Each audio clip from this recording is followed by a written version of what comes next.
Good morning, welcome to news analysis. నేను జ్యోత్స్న. డిస్కషన్లోకి వెళ్లే కన్నా ముందు వివిధ పత్రికల్లో వచ్చిన వార్తా కథనాలను ఒకసారి చూద్దాం.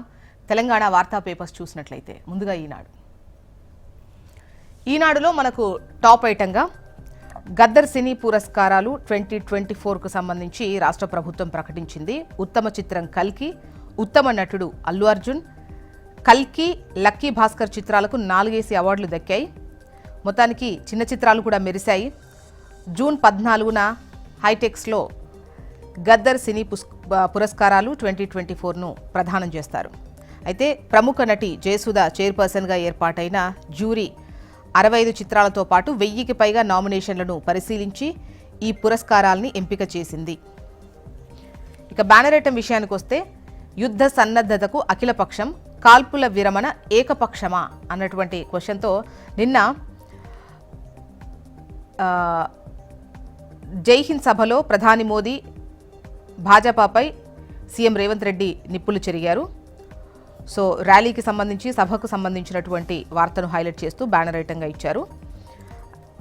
దేశ ప్రజల ఆవేశంపై నీళ్లు చల్లారు, కాల్పుల విరమణ ఏకపక్షమా అన్నటువంటి క్వశ్చన్ రాసి దేశ ప్రజల ఆవేశంపై నీళ్లు చల్లారు కాల్పుల విరమణ ఆలోచనతో 140 కోట్ల మంది ఆత్మగౌరవాన్ని ట్రంప్కు తాకట్టు పెట్టిన ప్రధాని మోదీ యుద్ధ వ్యూహం తెలియకపోతే ఇందిరమ్మకు దండం పెట్టి బయలుదేరాల్సింది, రాహుల్ గాంధీ ప్రధానిగా ఉండుంటే పాక్ ఆక్రమిత కశ్మీర్ భారత్లో విలీనమయ్యేది అని చెప్పేసి సీఎం రేవంత్ రెడ్డి విమర్శించారు. ఇక బీఆర్ఎస్ను బీజేపీకి అప్పగించే కుట్ర అంటూ కవిత చేసినటువంటి వ్యాఖ్యలను హైలైట్ చేస్తూ నిన్న మీడియాతో ఇష్టాగోష్ఠిలో బీఆర్ఎస్ ఎమ్మెల్సీ కల్వకుంట్ల కవిత మాట్లాడినటువంటి విషయాలను ఇక్కడ హైలైట్ చేస్తూ ఈ కథనాన్ని ఇచ్చారు. నేను జైల్లో ఉన్నప్పుడు బీఆర్ఎస్ను బీజేపీకి అప్పగించేటువంటి కుట్ర జరిగింది, ఆ ప్రతిపాదన తీసుకొచ్చారు, అప్పుడే బలంగా నేను వ్యతిరేకించా, మరి ఇప్పుడెందుకు అంత బలహీనత అని వాళ్ళు ప్రశ్నలు ఆవిడ సంధించారు. నెక్స్ట్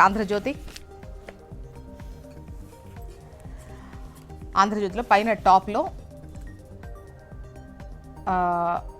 గద్దర్ సినీ పురస్కారాలకు సంబంధించి వార్తను హైలైట్ చేస్తూ ఉత్తమ నటుడు అల్లు అర్జున్, ఉత్తమ నటి నివేదా థామస్, ఉత్తమ చిత్రం కల్కి 2024 కాను రాష్ట్ర ప్రభుత్వం అందించే గద్దర్ ఫిల్మ్ అవార్డుల ప్రకటన వివరాలు వెల్లడించిన జ్యూరీ చైర్పర్సన్ సీనియర్ నటి జయసుధ. ఇక బీఆర్ఎస్ను బీజేపీలో కలిపే ప్లాన్ అంటూ కవిత చేసినటువంటి వ్యాఖ్యలను నిన్న మీడియాతో ఇష్టాగోష్ఠిలో మాట్లాడినటువంటి విషయాలను హైలైట్ చేస్తూ బ్యానర్ ఐటంగా ఆంధ్రజ్యోతి ప్రచురించింది. ట్రంప్ చెప్తే యుద్ధం ఆపుతావా అన్నటువంటి క్వశ్చన్తో జైహింద్ ర్యాలీలో సీఎం రేవంత్ రెడ్డి చేసిన విమర్శలను ఇక్కడ హైలైట్ చేశారు. అఖిలపక్షాన్ని ఎందుకు పిలవలేదు, భారతీయుల ఆత్మగౌరవం ట్రంప్ దగ్గర తాకట్టు, హైదరాబాద్ తయారీ క్షిపణులే దేశ గౌరవాన్ని నిలిపాయి, మోదీ ఇతర దేశాల్లో కొన్న రాఫెల్స్ను పాక్ కూల్చేసింది, ఎన్నికల లబ్ధి కోసమే తిరంగా ర్యాలీ, మోదీ చెల్లని నాణ్యం అంటూ రేవంత్ రెడ్డి చేసినటువంటి విమర్శలను ఇక్కడ హైలైట్ చేశారు. నమస్తే తెలంగాణ. పాక్లో దర్జాగా పహల్గామ్ సూత్రధారి అంటూ వార్తను హైలైట్ చేస్తూ పాకిస్తాన్లో అణు పరీక్షల వార్షికోత్సవ ర్యాలీ జరిగింది. రాజకీయ నేతలతో వేదిక మీద ఉగ్రవాదులున్నారు. పహల్గామ్ ఉగ్రదాడితో ప్రపంచవ్యాప్తంగా తన పేరు మారుమోగుతుందని కసూరి వ్యాఖ్యానించినటువంటి విషయాన్ని ఇక్కడ హైలైట్ చేశారు. మొత్తానికి పాక్లో దర్జాగా పహల్గామ్ సూత్రధారి, ఒప్పందాలేనా ఆయుధాలేవి, సరఫరాలో జాప్యంపై ఐఏఎఫ్ చీఫ్ అసహనం, రక్షణ మంత్రి సమక్షంలోనే ఆగ్రహం వ్యక్తం చేస్తూ వ్యాఖ్యలు చేసిన విషయాన్ని ఇక్కడ ప్రస్తావించారు. ఇక తెలంగాణ నెత్తిన హిమాచల్ గుదిబండ అంటూ దివాలా రాష్ట్రంతో విద్యుత్ డీల్కు రేవంత్ సర్కార్ ఉబలాటం అంటూ ఈ వార్తను హైలైట్ చేశారు. ఇక బోరింగ్గా ఉన్నారు, ఖుషీ చేస్తలేరు, మిస్ వరల్డ్ కంటెస్టెంట్స్తో అతిథుల అసహనం, చౌమలా ప్యాలెస్ విందుతోనే మొదలైన వివాదం, మిల్లా మ్యాగీనే కాదు పోటీదారులంతా బాధితులే, విందులో కంటెస్టెంట్స్తో అతిథుల అనుచిత ప్రవర్తన, 3 రాత్రులు భయంగా గడిపిన మిస్ ఇంగ్లాండ్, చూసి చూడనట్టు వ్యవహరించిన నిర్వాహకులు, ఫిర్యాదు చేసినా ఇది కామనే అని పట్టించుకోని వైనం, వివాదం సద్దుమనగడంతో అటకెక్కిన విచారణ అంటూ ఈ వార్తనిచ్చారు. ఇక అంచనాలు ఎందుకు పెంచారు అంటూ ఈ ఇంటిగ్రేటెడ్ స్కూల్కు సంబంధించి 80 కోట్లు అన్నారు, ఇప్పుడు 200 కోట్లకు ఎందుకు పెంచారు, అసలు ప్రభుత్వ విధానం ఏంటో స్పష్టత ఇవ్వాలి, కేసీఆర్ కట్టించిన గురుకులాల పరిస్థితి ఏంటి, సర్కార్ బడులను పాలకులు పట్టించుకోరా, సర్కారుకు మాజీ మంత్రి సబితా ఇంద్రారెడ్డి ప్రశ్న. Next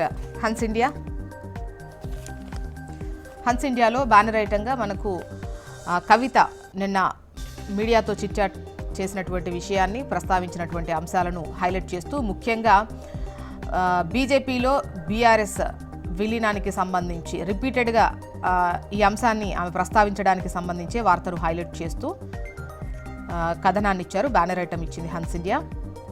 Repeated attempts made to merge BRS with BJP. Kavita takes veil job at brother and party working president KTR. Slams leaders for inaction when Ghost panel summoned KCR. And the next news, opposition. Right. Next news, Operation Sindoor not over yet. Modi. And centre clears appointments of 3 new Supreme Court judges. And the next news, CM calls for change of guard at center. Says we must replace Modi with Rahul to teach Pak a lesson. Congress holds a Jai Hind rally celebrating success of Operation Sindoor. And US court blocked Trump's tariff. Trump admin appeals US court ruling. AP వార్తా విశేషాలు చూద్దాం.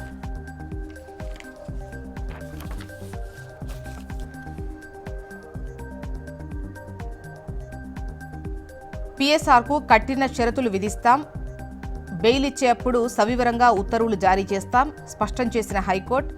జత్వానీ కేసులో bail పిటిషన్పై విచారణలో ఘాటు వ్యాఖ్యలకు సంబంధించి ఈ వార్తను హైలైట్ చేస్తూ బ్యానర్ ఐటంగా ఇచ్చింది ఈనాడు. అండ్ అంతే ప్రాధాన్యతతో రైట్ సైడ్ కనుక మీరు చూసినట్లయితే పైన విజయవాడ కర్నూలు మధ్య జూలై 2 నుంచి విమాన సర్వీసులు ప్రకటించిన ఇండిగో సింగపూర్ దుబాయ్లకు నడపాలని ఏపీ ఛాంబర్స్ విజ్ఞప్తి చేసిన విషయాన్ని ఇక్కడ హైలైట్ చేశారు. ఇక పోలవరం ముంపుపై ఐఐటీహెచ్ అధ్యయనం 7 అంశాలపై తెలంగాణ సర్కారుకు నివేదిక ఇవ్వనున్న సంస్థ. ఇక లెఫ్ట్లో పైన టాప్లోనే పింక్ లైన్లో చూడండి, కొత్తగా 71,380 స్పాంజ్ పెన్షన్లు జూన్ 12న పంపిణీకి సిద్ధం. కొత్తగా 71,380 స్పౌస్ పెన్షన్లు జూన్ 12న పంపిణీకి సిద్ధం. Next Andhra Jyothi, operation clean politics అంటూ ఆపరేషన్ సింధూర్ స్ఫూర్తితో ఆర్థిక ఉగ్రవాదులను ఏరేస్తామంటున్నారు సీఎం చంద్రబాబు నాయుడు. రాజకీయాల్లో లేకుండా చేస్తాం, ఇటుక పేర్చి రాష్ట్ర పునర్నిర్మాణం, వచ్చే మహానాడు కల్లా భూ సమస్యలన్నీ పరిష్కారం, గొడ్డలిపోట్లు మన రాజకీయం కాదు, పాలన ఎలా ఉండాలనేందుకు టీడీపీ కేస్ స్టడీ, ప్రజా తీర్పు వైసీపీకి ఇంకా అర్థం కాలేదు, రాష్ట్రాన్ని సమస్యల చీకట్లోకి నెట్టేసింది, దీపం డబ్బులు 2 విడతగా ఖాతాల్లో వేస్తాం, వచ్చే నెల 12 నాటికి వాట్సాప్లో 500 సేవలు, అభివృద్ధి వైకుంఠపాలి కాకూడదు, నిరంతర పాలన ఉండాలి, రాయలసీమ అభివృద్ధికి బ్లూ ప్రింట్ ఉంది, మహానాడు ముగింపు సభలో సీఎం చంద్రబాబు నాయుడు. ఇక రెడ్ బుక్తో వాళ్లకు వణుకు, ఒకడికి గుండెపోటు, ఒకడు బాత్రూంలో కాలు జారి పడ్డాడు, ఇంకోడు ఏమయ్యాడో అందరికీ తెలుసు, రెడ్ కలర్ చూసినా వాళ్లకు నిద్ర పట్టడం లేదు, కడప బహిరంగ సభలో మంత్రి లోకేష్. సాక్షి, దేవుడా నీ భూములకు నువ్వే దిక్కు అన్నటువంటి లైన్తో దేవుడి మాన్యాల పందేరానికి సర్కార్ సిద్ధమైంది, వేలం లేకుండా దేవుడి భూములను తమకు కావాల్సిన వారికి పప్పు బెల్లాల్లా కేటాయించేలా చట్ట సవరణకు నోటిఫికేషన్, నచ్చిన సంస్థకు నచ్చిన ధరకు లీజుకిచ్చే వెసులుబాటు, ఖరీదైన భూములు కర్పూరండ్ల కైంకర్యానికి సరికొత్త ఎత్తుగడ, కేబినెట్ ఆమోదం లేకుండానే దొడ్డిదారిన భూములు కేటాయించేందుకు పన్నాగం, దేవుడి భూములు వేలం లేకుండా ఇవ్వకూడదన్న న్యాయస్థానాల తీర్పులు బేఖాతరు, టీడీపీ కూటమి సర్కార్ తీరుపై ధార్మిక సంఘాల ఆందోళన అంటూ ఈ వార్తను హైలైట్ చేశారు.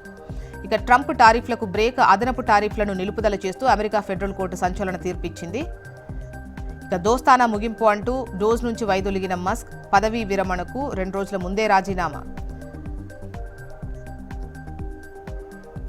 చేసిందేమి లేక చెప్పుకోలేక మహాతిప్పలు, కడపలో ఆత్మస్తుతి పరనింద తరహాలో టీడీపీ మహానాడు, ఎన్నికల హామీలు అమలు గురించి ప్రస్తావనే లేని వైనం అంటూ ఈ వార్తను హైలైట్ చేసింది సాక్షి. మొత్తానికి ఇవి ఇవాళ వివిధ పత్రికల్లో వచ్చినటువంటి వార్తా కథనాలు. ఒక చిన్న బ్రేక్ తీసుకుందాం. బ్రేక్ తర్వాత డిస్కషన్లోకి వెళ్దాం. Stay tune.